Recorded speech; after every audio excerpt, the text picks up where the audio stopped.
Um irmão poderia trazer uma palavra de oração?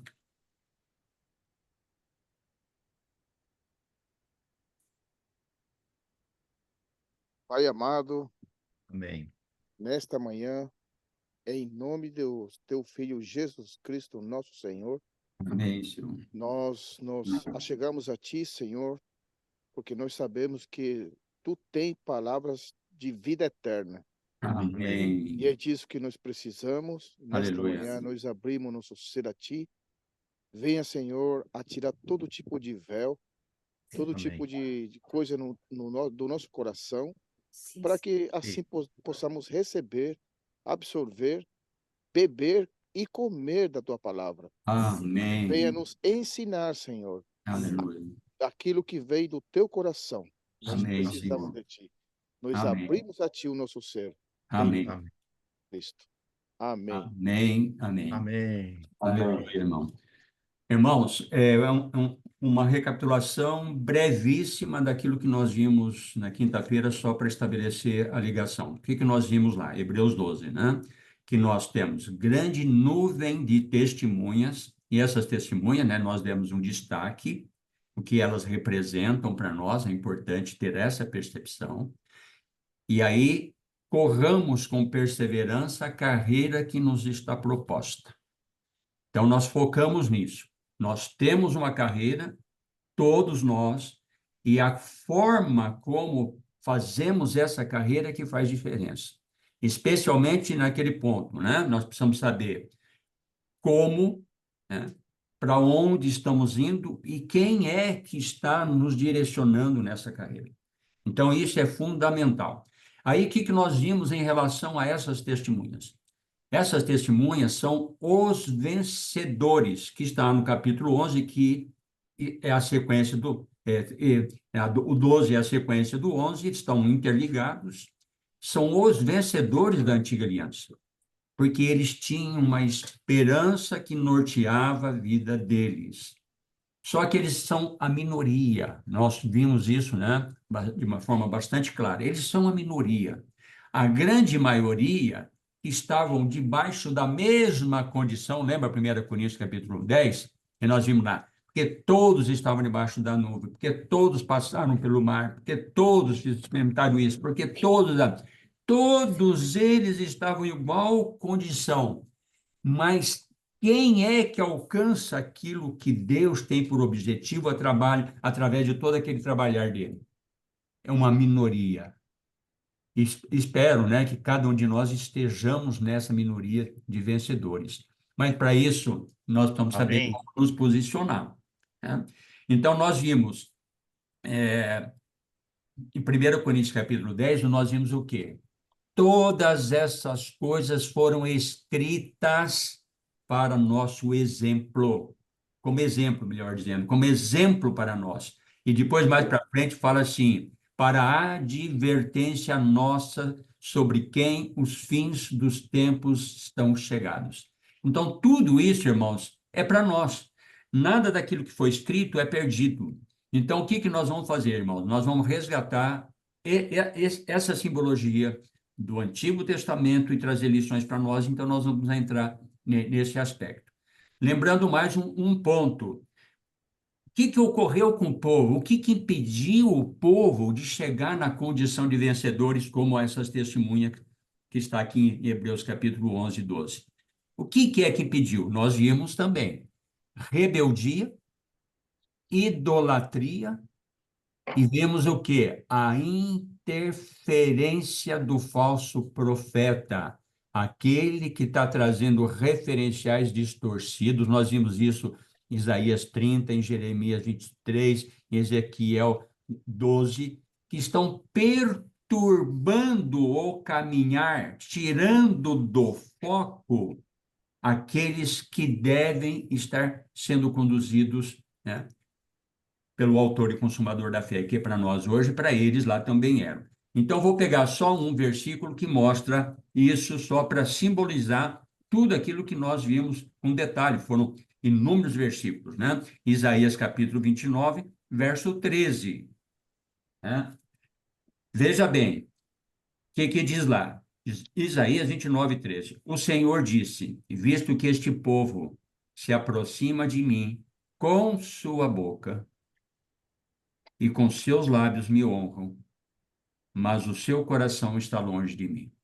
Irmão, você vê que há uma relação espiritual com Deus, mas é uma relação que não procede de Deus e não agrada de Deus. E esse é um fator terrível na vida do chamado cristianismo, onde nós vemos claramente a atividade, o ativismo religioso sendo permeado na realidade que deveria se ter na busca espiritual e acaba maculando, destruindo, degenerando, corrompendo esse viver saudável do ponto de vista espiritual, trazendo a sensação que está adorando a Deus, mas totalmente fora daquilo que Deus deseja. E aí, ele termina o versículo. Por que que isso acontece? Por causa disso, porque o seu temor para comigo consiste só em mandamentos de homens que maquinalmente aprendeu. Por que maquinalmente? Formata a nossa relação espiritual. Ela tem, né, um contexto, e a gente tem experimentado isso aqui na nossa realidade, aqui local, como as pessoas, diante da palavra, diante da realidade profunda, e tão extraordinária que Cristo nos oferece, Deus nos oferece em Cristo, pelo Espírito, na palavra de Deus, optam por aquilo que é mais confortável, que é aquilo que o sistema religioso oferece. Que o sistema religioso, ele é um sistema saudável sobre vários pontos, mas obscurece um entendimento mais profundo e faz com que haja substituições de comportamento nosso em relação àquilo que está requerendo. Aí o que que nós temos? Esse mesmo texto é citado lá em Marcos 7, né? Não precisam abrir, falar assim, hipócritas, bem profetizou Isaías a respeito de vós, hipócritas, esse povo honra-me com os lábios, mas o coração está longe de mim. Está vendo? Estão honrando ao Senhor, mas o coração está longe. E em vão me adoram, ensinando doutrinas que são preceito dos homens, negligenciando o mandamento, invalidais a lei de Deus. Jeitosamente, né, deturpam a vontade de Deus ou a palavra de Deus pela vossa tradição. Né? Isso é terrível. Olha, isso, irmãos, é uma semente que está lançada lá em Gênesis e que ela vai crescendo. Só para resumir essa questão, para a gente avançar, chega no capítulo 19, por exemplo, de João, o que que nós temos lá? Cristo está sendo julgado e você tem Pilatos, que é um ímpio, um governador romano, que fala assim para os principais sacerdotes, os anciãos, os escribas que estavam lá. Fala assim para eles: eu não vejo nenhum crime neste homem. Qual que foi a reação dos principais sacerdotes?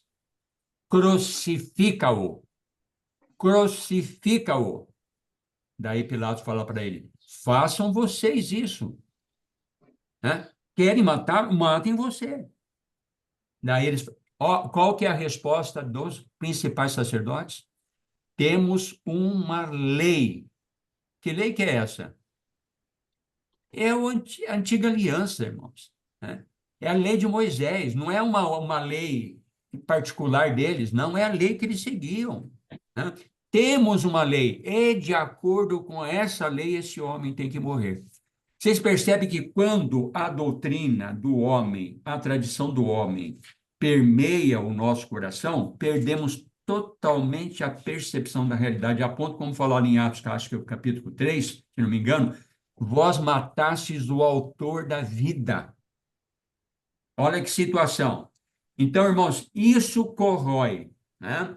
Então, essa foi a essência do que nós vimos na quinta-feira, e uma exortação pesada para nós, sempre quase que focando nos aspectos mais negativos. Hoje nós vamos apresentar um outro aspecto um pouco mais prazeroso, digamos assim, né? Porque nos dá uma direção do lado positivo agora. Vamos para lá, Êxodo capítulo 33. O que nós estamos vendo, irmãos? Ó, não percam de vista. Corramos com perseverança a carreira que nos está proposta. Irmãos, o problema que nós temos que perceber que nós estamos numa carreira em direção de um objetivo, de um destino que é a pátria celestial. E esta carreira precisamos compreender qual é e como percorrê-la. Essa é a nossa preocupação e nós vamos continuar nesse encargo. Êxodo capítulo 33. Vamos começar pelo verso 12. Vamos ponto por ponto aqui para a gente ir extraindo, né, de forma simples, mas importante, cada ponto aqui. Verso 12. Disse Moisés ao Senhor: Tu me dizes, fazes subir este povo, porém não me destes a saber a quem, a quem has de enviar comigo. Percebe que essa preocupação de Moisés é extraordinária. Ou seja, Senhor, o Senhor está me dando um encargo, está trazendo-me uma responsabilidade, o Senhor quer que eu prossiga no caminho, mas eu preciso saber uma coisa: quem é que vai estar comigo? Percebe que está ajustado dentro de tudo aquilo que nós temos visto até agora, né? Aí ele continua: contudo dissesse, né? Deus disse: conheço-te pelo teu nome, também achastes, Moisés, graça aos meus olhos. Agora, pois, se achei graças aos teus olhos, diz Moisés, né? Rogo-te que me faça saber neste momento o quê? O teu caminho. Então, percebendo a questão da carreira, da vereda, do caminho, faça-me conhecer o teu caminho, para que eu te conheça e ache graça aos teus olhos, e considera que esta nação é o teu povo. Ou seja, Deus, a responsabilidade é tua. É a mesma coisa, ontem nós estudamos com os irmãos lá na aldeia, né? João capítulo 10, né? Assim, eu tenho outras ovelhas fora desse aprisco. A mim me convém conduzi-las. Quem vai fazer a condução, vai trilhar o caminho, é sempre o Senhor, né? Ou seja, os verdadeiros adoradores são esses que adoram o Pai em espírito e em verdade. São estes adoradores que o Pai procura como seus adoradores. Deus está desesperado de achar aquele que quer ser um com ele, né? Que quer seguir na mesma direção que ele quer. É isso que ele está falando aqui, né? Então, verso 14, respondeu-lhe. Ele está questionando o quê? Quero saber do caminho. Ele respondeu: a minha graça irá contigo. Eu te darei, melhor, a minha presença irá contigo e eu te darei descanso. O que é o caminho aqui? Tem três menções aqui. No verso 12, a quem has de me enviar? Qual a pessoa que vai me dirigir? No verso 13, eu quero saber nesse momento o teu caminho. Quer dizer, que caminho que eu estou seguindo e quem está me conduzindo? E aí Deus responde: a minha presença. Qual que é o caminho e qual que é o condutor? É a presença de Deus. Amém. Essa é a presença de Deus. É isso que nós não está claro. Porque não basta eu ter o caminho, mas não ter a presença, como nós vamos ver pelo texto. Não, porque o caminho todo mundo tem. E pode, ó, e como nós vamos ver o texto, pode ser até o caminho de Deus. Estou no caminho de Deus, mas não vou alcançar o objetivo que Ele quer. Por quê?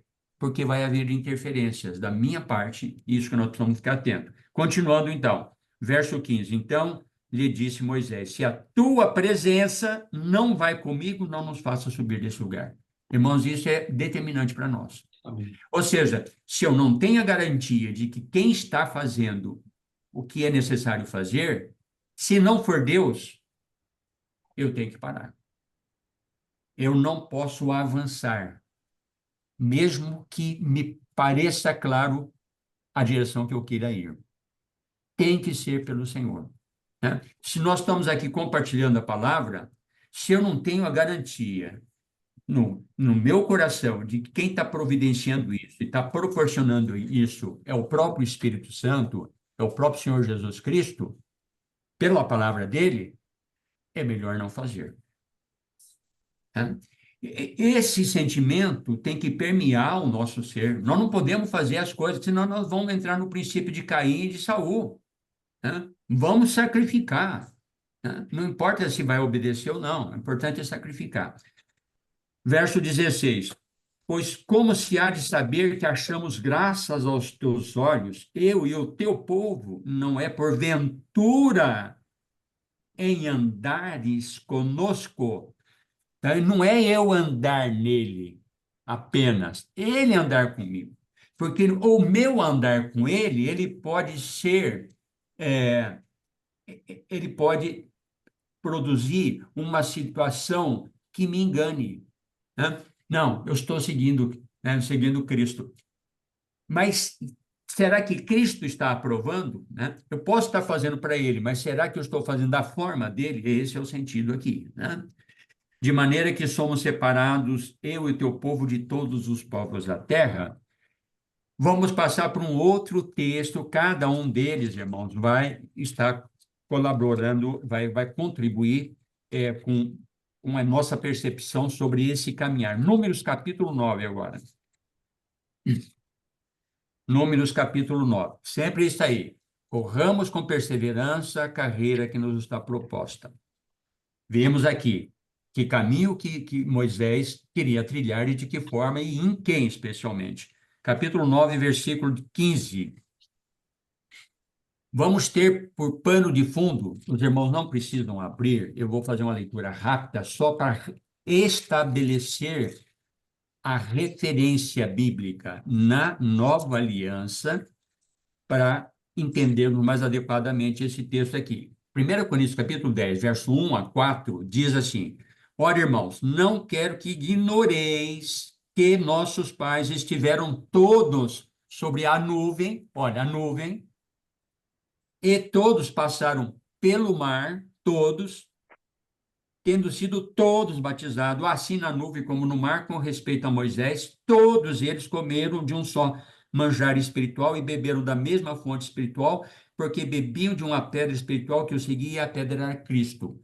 Tudo isso que está sendo mencionado aqui é uma figura de Cristo. Então, vamos entender aqui Números capítulo 9, a partir do verso 15. Vamos lá, a leitura também, versículo por versículo.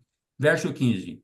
No dia em que foi erigido o tabernáculo, a nuvem o cobriu, a saber, a tenda do testemunho. E à tarde estava sobre o tabernáculo uma aparência de fogo até amanhã. Durante a noite toda, o fogo sobre o tabernáculo até amanhecer. Assim era de contínuo.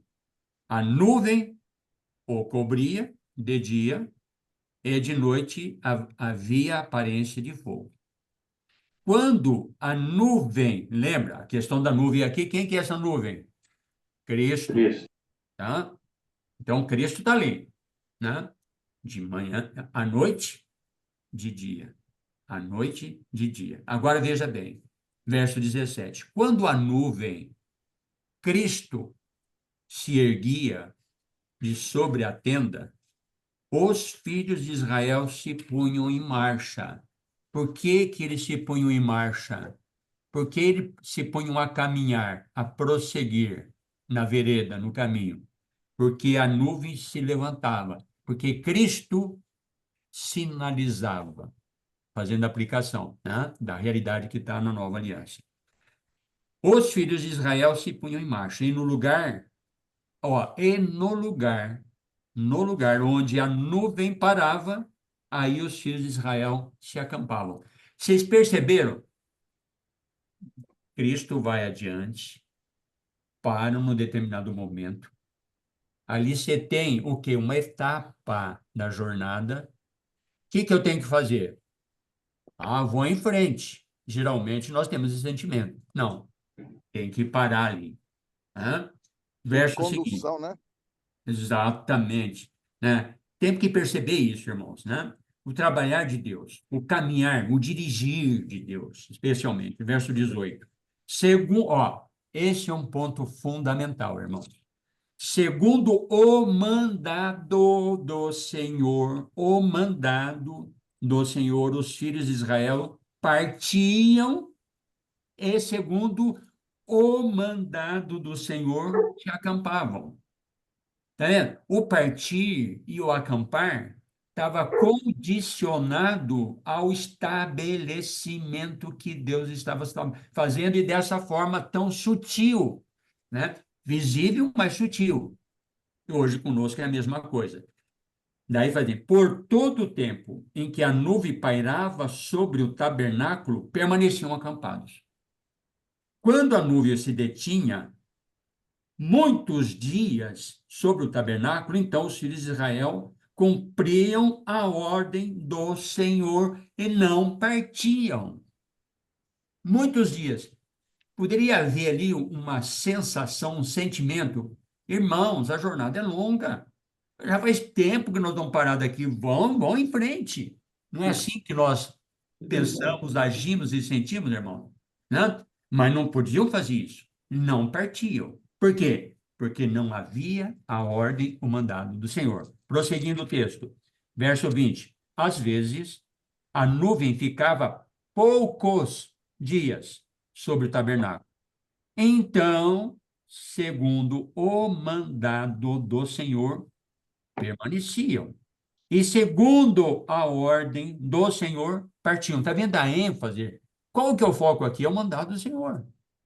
Partiam. Olha o verso 21. Às vezes, a nuvem ficava desde a tarde até a manhã. Quando pela manhã a nuvem se erguia, punham-se em marcha. Quer de dia, quer de noite, erguendo-se a nuvem, partiam. Aqui tem um fato curioso. Irmãos, tinha aproximadamente 2 milhões de pessoas caminhando. Imagine o que representava isso. Quando eles chegavam no lugar, o que eles tinham que fazer? Levantar o tabernáculo. Tinha que se preparar, dentro daquela ordem toda que foi estabelecida por Deus sobre Moisés. Mas o que acontecia? Às vezes, a nuvem, né, ficava desde a manhã até a noite. Quando pela manhã a nuvem se levantava, eles seguiam. Gente, o povo podia falar assim, mas mal acabamos de chegar, temos que sair outra vez? Não, não pode ser assim.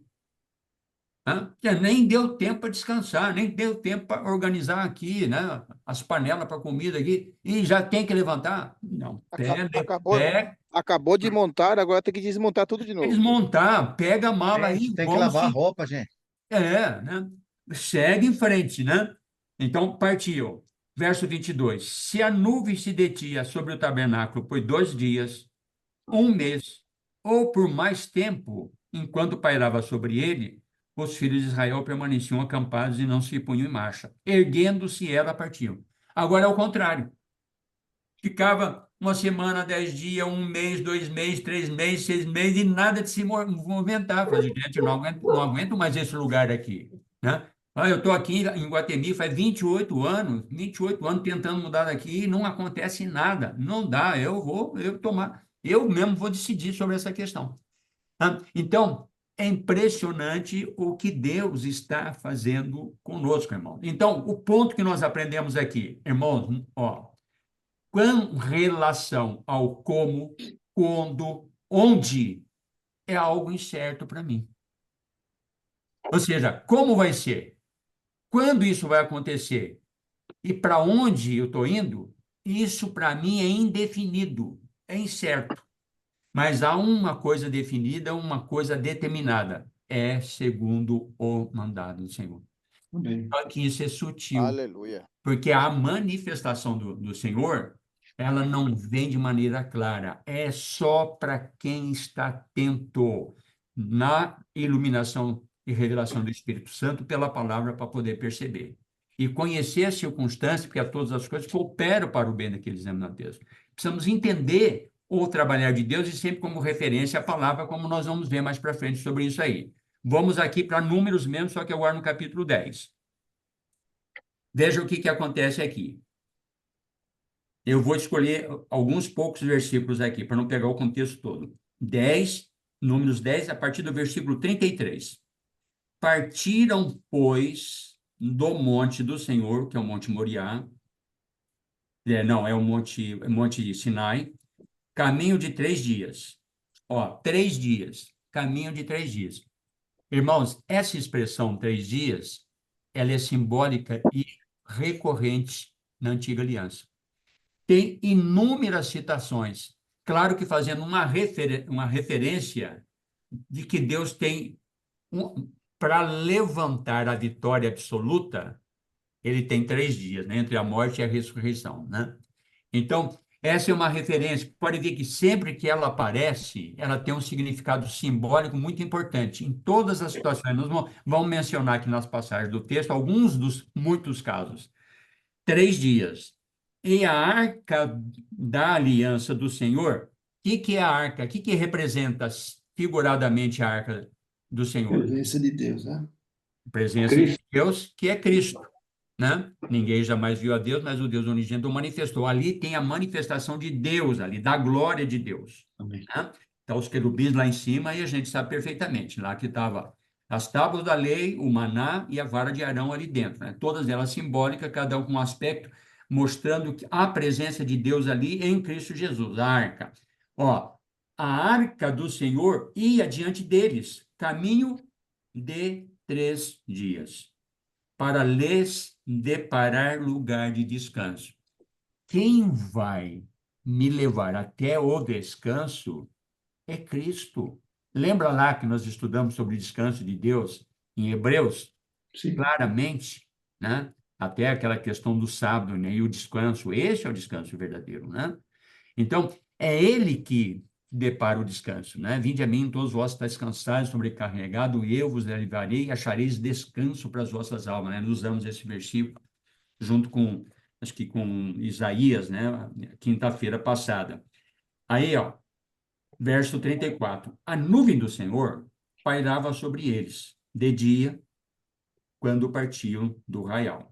Partiam naquele sol danado, mas tinha uma nuvem trazendo proteção, descanso, refrigério para o povo. Partindo a arca, Moisés dizia: Levanta-te, Senhor, e dissipados sejam teus inimigos, e fujam diante de ti os que te odeiam. E quando pousava, dizia: Volta ao Senhor para os milhares de Israel. Então, isso era. Ó, esse aspecto, irmão, nós precisamos ter a percepção da realidade. Quando eu tenho convicção de que Cristo está indo comigo, que o Senhor que está me dando sustento, Ele está me protegendo de uma maneira absoluta em relação não ao que eu quero que Ele proteja, mas em relação ao propósito dele na minha vida, que inclusive pode implicar danos a mim mesmo, mas é proteção espiritual. Eu tenho, na minha vida, aprendido a louvar o Senhor pelos problemas que eu passei, e que não foram poucos. Porque eu tenho clareza hoje de que isso foi em benefício de mim mesmo, o que ele fez, né? Amém. Para trazer isso aqui, irmãos, uma outra percepção dentro desse contexto aqui, dele estar protegendo-nos dos inimigos, vamos ver Êxodo, capítulo 14. Êxodo, capítulo 14, versículo 15. Primeiramente, o 15, diz assim, Êxodo 14, 15. Disse o Senhor a Moisés: Por que clamas a mim? Dize aos filhos de Israel que marchem. É interessante.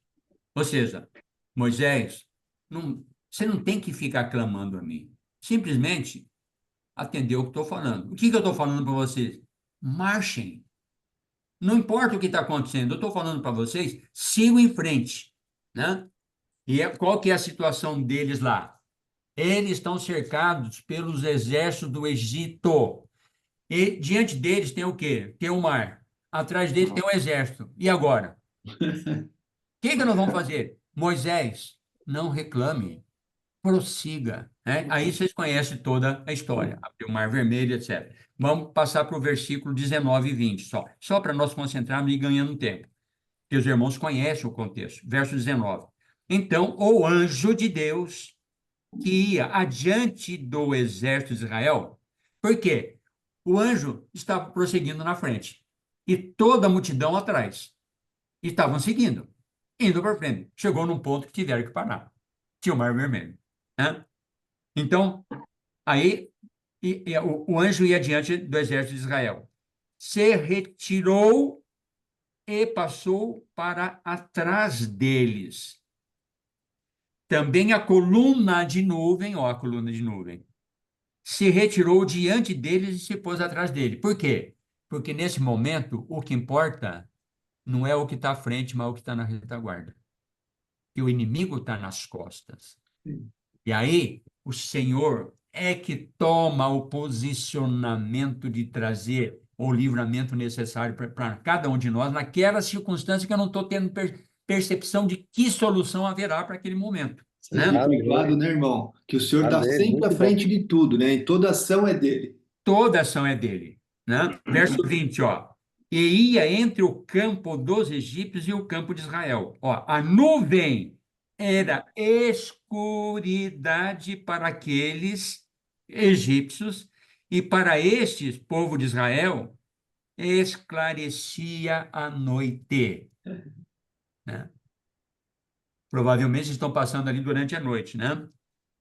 De maneira que em toda noite, ó, é a noite, você acha que esse é o momento de atravessar um mar? À noite, não, vamos esperar amanhecer, né?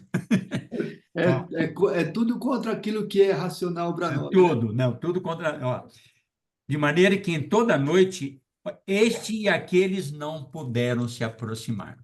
Que coisa fantástica, né? Olha, vamos ver uma outra ilustração dessa questão.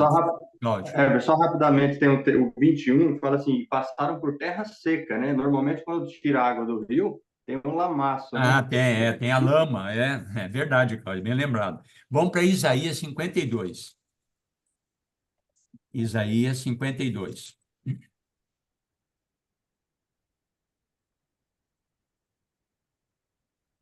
52, versículo 11 e 12. Aqui tem todo um quadro interessante, né, que está ocorrendo aqui, que Isaías está relatando, mas aqui no verso 11 ele se posiciona dessa forma. Até o Faganelli citou esse versículo. Não esse, né, ele fez menção dele porque ele aparece em alguns lugares, né? Inclusive, nós vamos ver aqui em outro lugar aqui. Tá? Especialmente quando fala sobre a questão da Babilônia, né? Retirai-vos do meio dela, mas não é o caso aqui. Verso 11, irmãos. Retirai-vos, retirai-vos, saí de lá. De lá onde que ele está falando aqui, é daquele lugar onde nós não devemos estar. Sim. Naquele lugar em que nós podemos ser enganados, influenciados e contaminados. Esse lugar não é o lugar para nós estarmos. Daí ele fala, não toqueis coisa imunda, saí do meio dela, purificai-vos, vós que levais os utensílios do Senhor. Porquanto não saireis apressadamente, nem vos ireis fugindo. Por quê? Ué, mas não é para sair? Ah, vamos sair correndo e vão fazer o que, né, que é o melhor que eu posso fazer. Não, peraí, é para sair? Retirai-vos, não fica aí como a mulher de Ló, né? E nem Ló mesmo lá, né? Tá nem aí com a situação. Caia fora, saiam, né?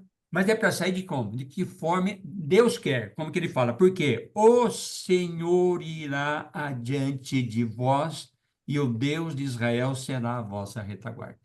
Amém. Saia porque ele vai proteger tanto a tua retaguarda quanto aquela que está à frente de vós, né? Só para lembrar desse texto, vamos estar em 1 Coríntios capítulo 6, 2 Coríntios capítulo 6.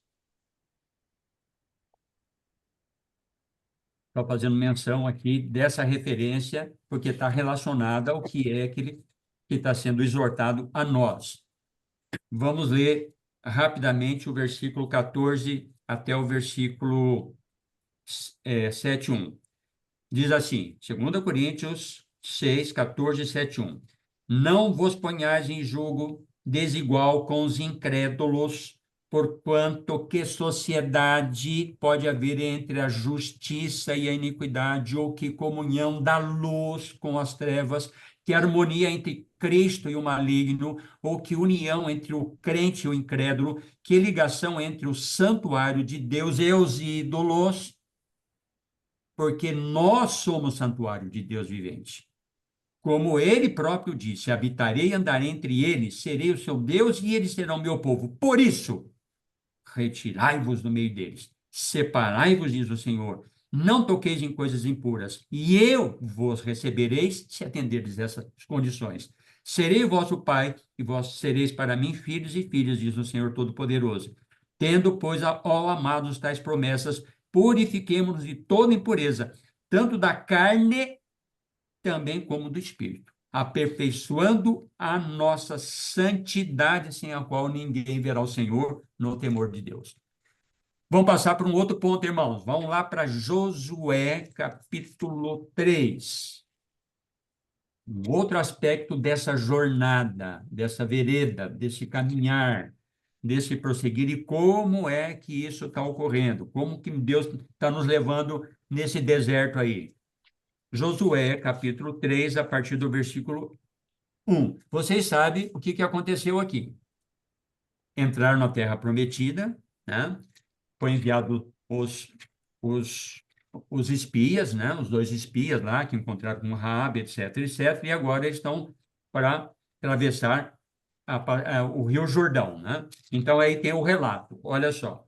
Levantou-se, pois, Josué de madrugada, e tendo ele e todos os filhos de Israel partido de Sitim, vieram até ao Jordão e pousaram ali antes que passassem, antes de cruzar o Jordão, que é a mesma situação do que ocorreu com o povo anteriormente lá no Mar Vermelho. É a mesma coisa, né?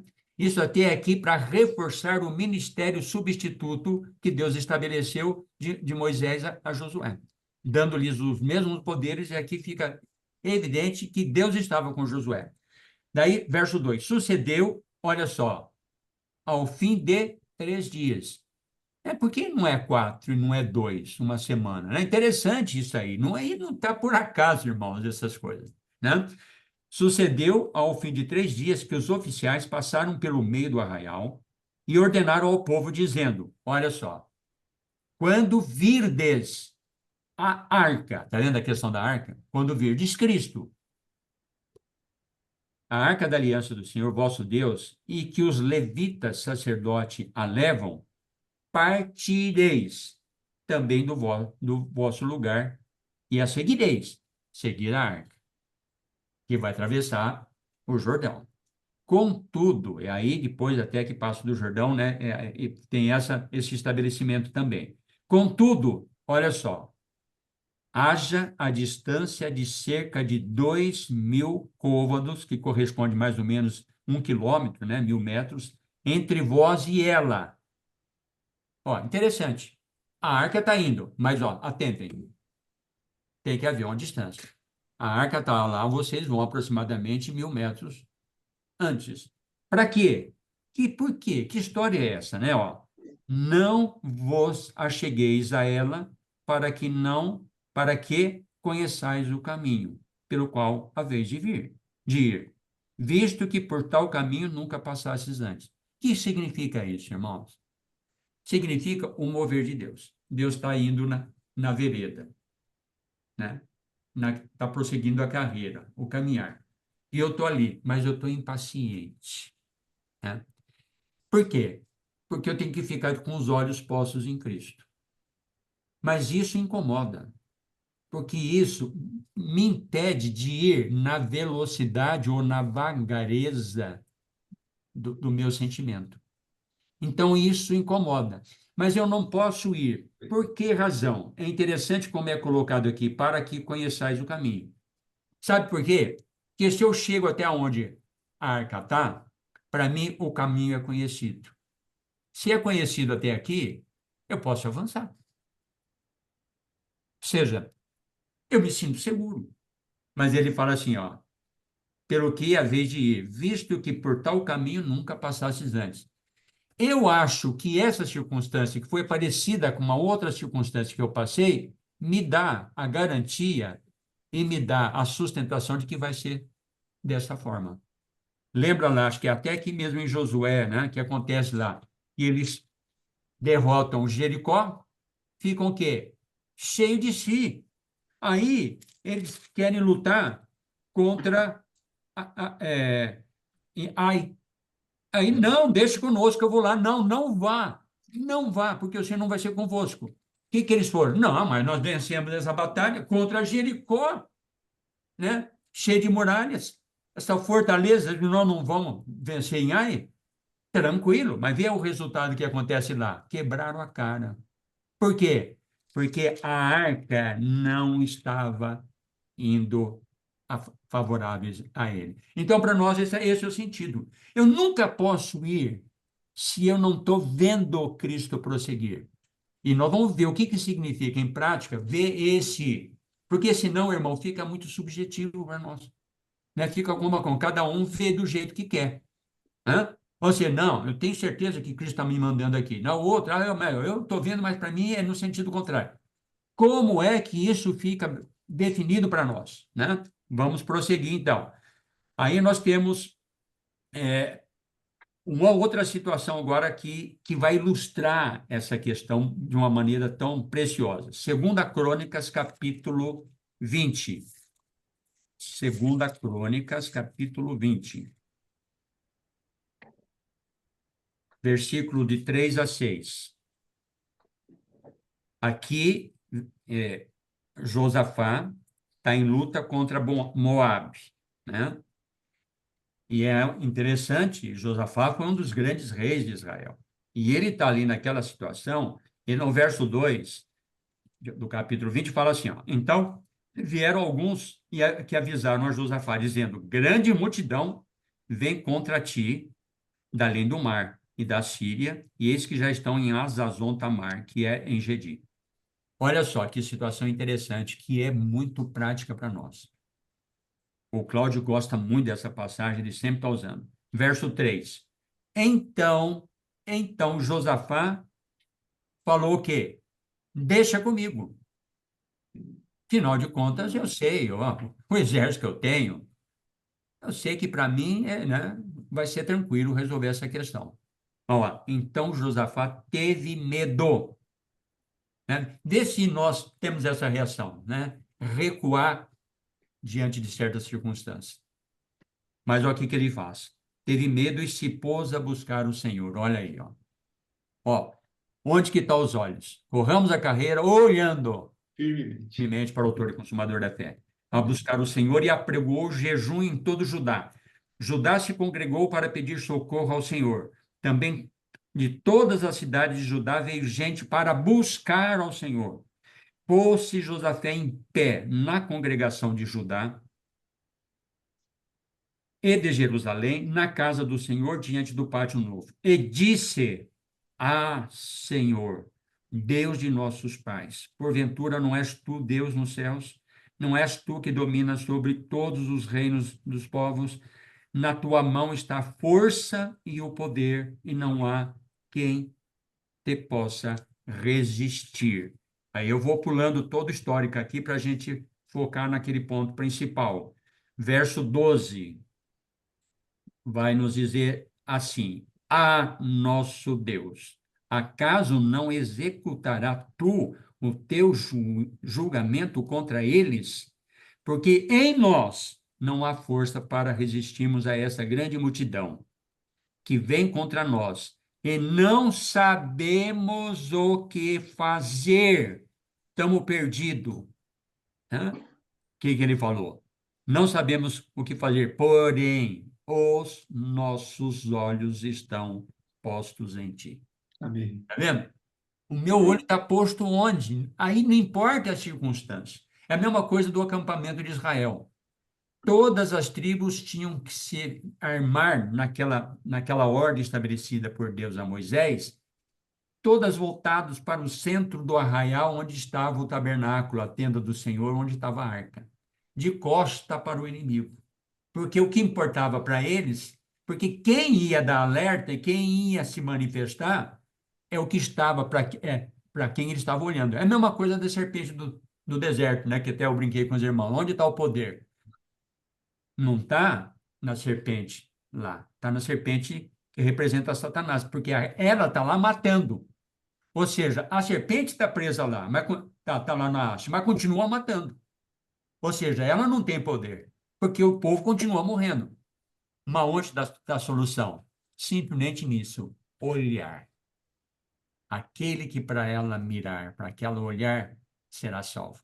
Então, essa é a questão. A questão não importa a circunstância, que eu não posso contra ela. A questão é para quem eu estou olhando, né? Aí, é, o verso 15. E disse, dai ouvidos todo o Judá e vós, moradores de Jerusalém, e tu, ó rei Josafá, ao que vos diz o Senhor. Não temais, nem vos assusteis por causa desta grande multidão, pois a peleja não é vossa, mas de Deus. Verso 17. Neste encontro não tereis que pelejar. Tomai posição e fazer o quê? Ficar parados, irmãos, é contrassenso. Está diante do inimigo, o que é para fazer? Não fazer nada. Por quê? Para que Deus possa operar. Ficai parados e vede o salvamento que o Senhor vos dará, ó Judá e Jerusalém. Não temais, nem vos assusteis. Amanhã saíres ao encontro, porque o Senhor é convosco. Aleluia. Coisa impressionante. O que representa isso para nós na prática, irmãos? Vamos agora Amém. fechando para os pontos. Tudo isso, irmão, pode ser subjetivo para nós. Porque tudo que nós estamos falando, a questão de olhar, seguir, e pode ser diferente para o Vitor do que é para o Ronaldo e assim sucessivamente. Porque nós podemos ter as nossas sensações que para nós é conduzir. Se eu sinto, para mim fica como sendo Deus dando direção. Mas não é assim. Eu tenho que ter referência. E é isso que nós vamos ver agora. Vamos lá para Provérbios capítulo 3. Já estamos indo para o final, irmãos. Provérbios capítulo 3.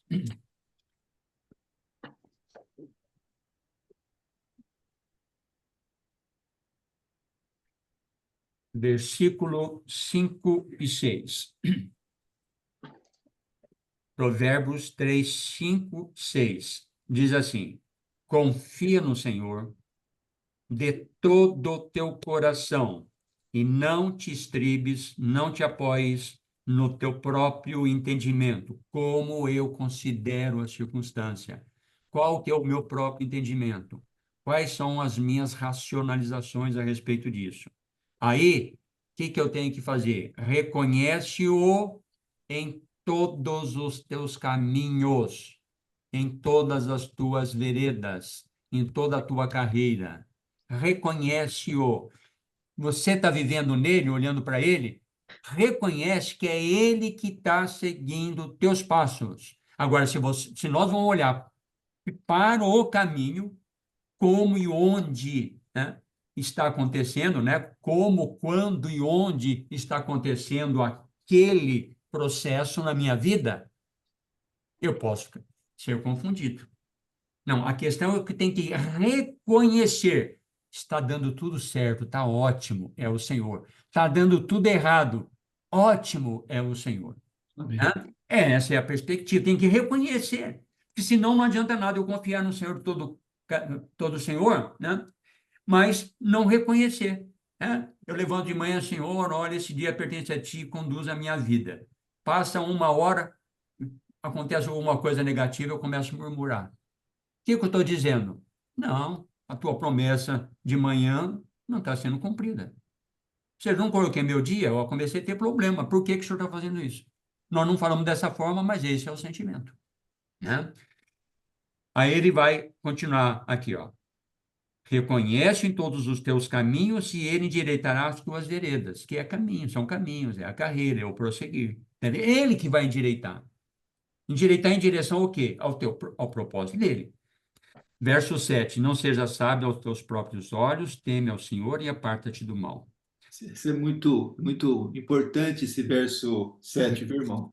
Porque se Ah, você não for sábio aos seus próprios olhos, você vai sempre reconhecer o Senhor. sempre vai conhecer. Mas qual que é a tendência que nós temos?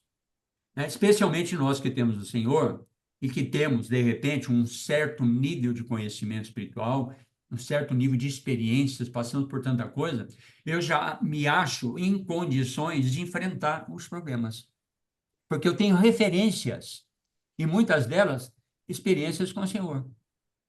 Só que Deus não trabalha de maneira uniforme. Para ele, cada situação é uma situação diferente, porque ele está me amadurecendo e só ele sabe o ponto que eu preciso ser trabalhado. Só ele que sabe. Então, irmãos, isso é muito delicado porque é muito fino, é sutil esse trabalhar. Verdade. Só vou perceber isso quando a entrega é absoluta, caso contrário, não vai ocorrer. Vamos agora, irmãos, ir para o Salmo 32. Salmo 32.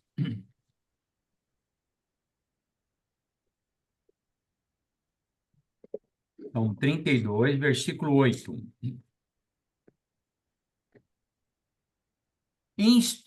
Instruir-te-ei e te ensinarei o caminho que deves seguir.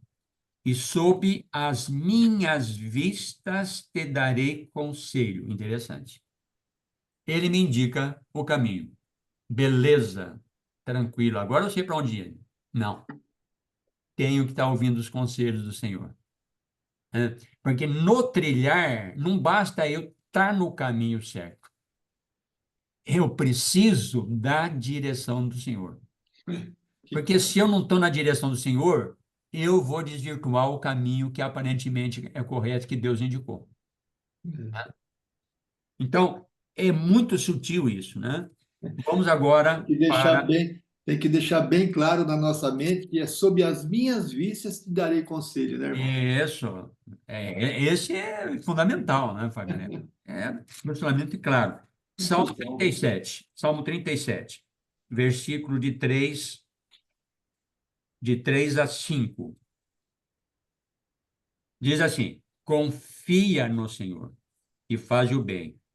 Habita na terra, eu gosto muito disso aqui. Alimenta-te da verdade. Amém. Porque quando eu estou alimentado da verdade, eu passo a ter o quê? Referenciar. Aquilo que é subjetivo torna-se objetivo. Aquilo que é exterior a mim passa a ser interior.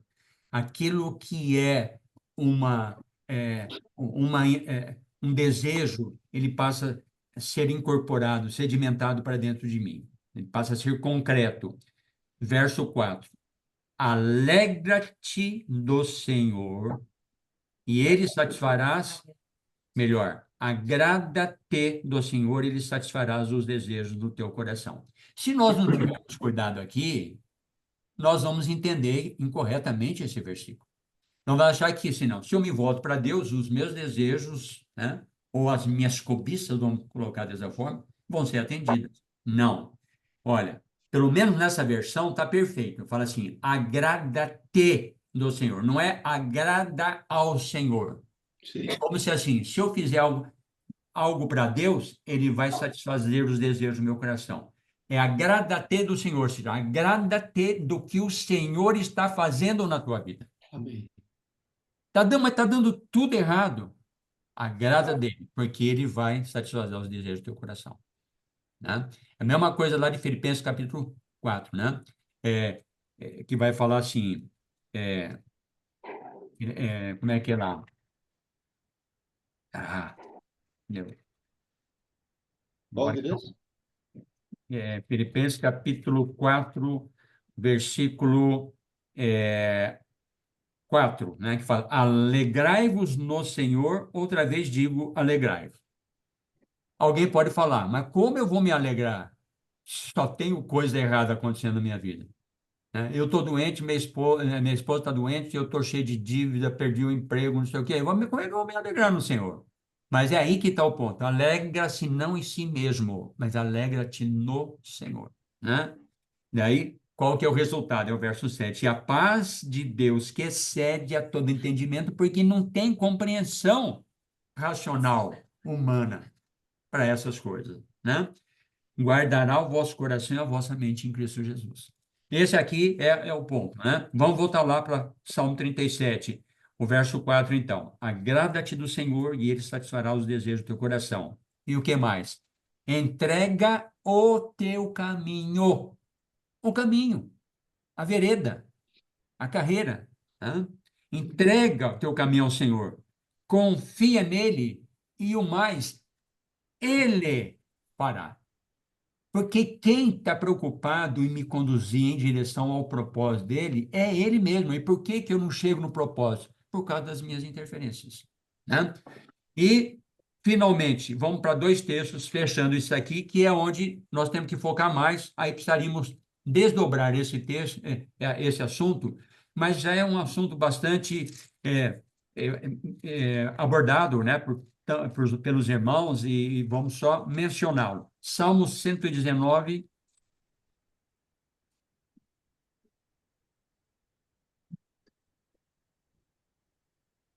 Vamos pegar o versículo 11, primeiro. Diz assim: guardo no coração as tuas palavras, para não pecar contra ti. O que é isso? Se eu tenho a palavra no coração, o que é pecar? Pecar, armatia, é desviar do alvo. O que é? Desviar do caminho, desviar do propósito de Deus. Como não desviar do propósito de Deus? É que eu tenho a bússola dentro do meu coração. Entendeu? A palavra é bússola, como nós vamos ver daqui a pouco, aqui mesmo, no Salmo 119. Ela vai dar a direção. Agora, se eu não tenho essa bússola, não basta saber o caminho. Eu vou me desviar de alguma forma, eu vou me distrair, eu vou ser enganado e toda sorte de coisa. Salmo 119, 105, né? Lâmpada para os meus pés, olha aqui a lâmpada, ó a bússola aqui, ó que dá direção, ó que ilumina, que me deixa claro por onde eu estou pisando.